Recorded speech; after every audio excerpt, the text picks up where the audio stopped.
All right, guys, so this is the how-to with what we call the speed disc. This is a larger speed disc version. I'm going to show you how to use it and the different features of it.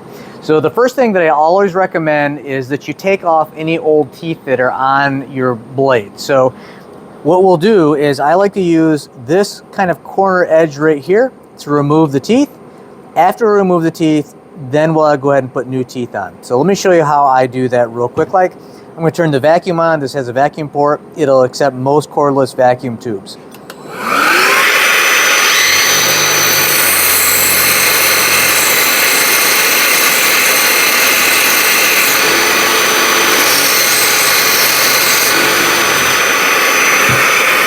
All right, that's really all it takes to remove that off.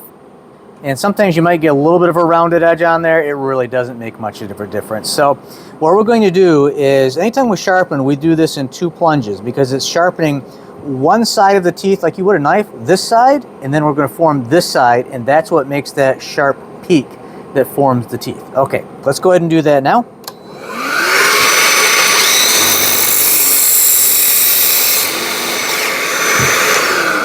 So there is the first point. So if you can see, we have all these valleys along here.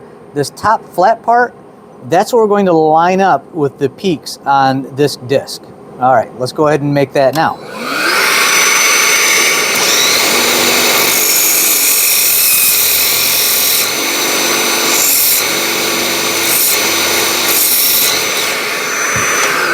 Okay, so maybe you can see the teeth on there now.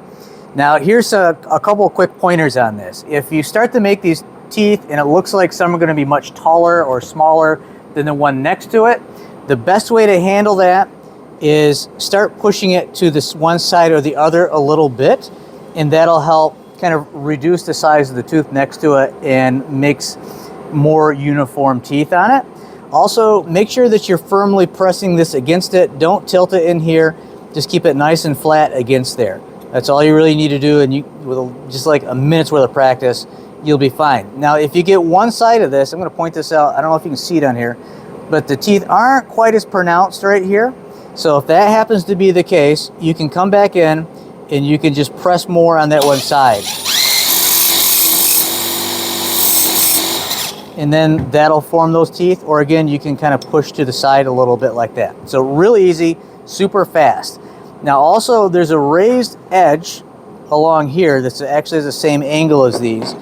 And I like to use that for if you have a blade that has an angle rake to the teeth. That might be kind of hard to see in the video, but all you have to do for that is you can kind of come in and just match that angle.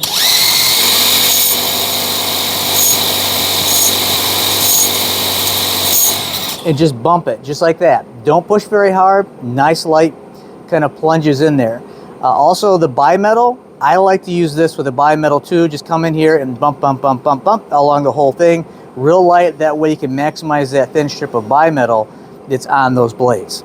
Okay, so let's talk about sharpening the chisels. Now the chisel one, I will tell you, it will take just a smidge more practice to get.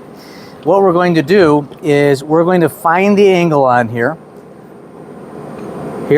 and we're just going to rub it up and down like this once this is spun up. That's all it needs to be done. If you want, you can use a marker and go along there and you can see exactly where you've ground. I've done this enough where I don't need to do that, but if you're starting, I would recommend getting a marker.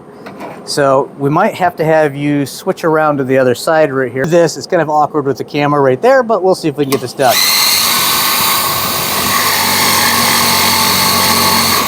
And that's all it has to be done. Hopefully we can see that on there. So it's nice and sharp. And actually, if you have a little bit of burr on the back of there, what I like to do is I'll use just a piece of wood as kind of my strop. And that'll take off any of that remaining burr. And then you've got a real nice cutting chisel again, right while you're on the job site. So there's everything. I think I also told you, about the vacuum port. I'm trying to think if there's anything else. Nope, I think that's it. So there you go. That's how to use the new large speed disc.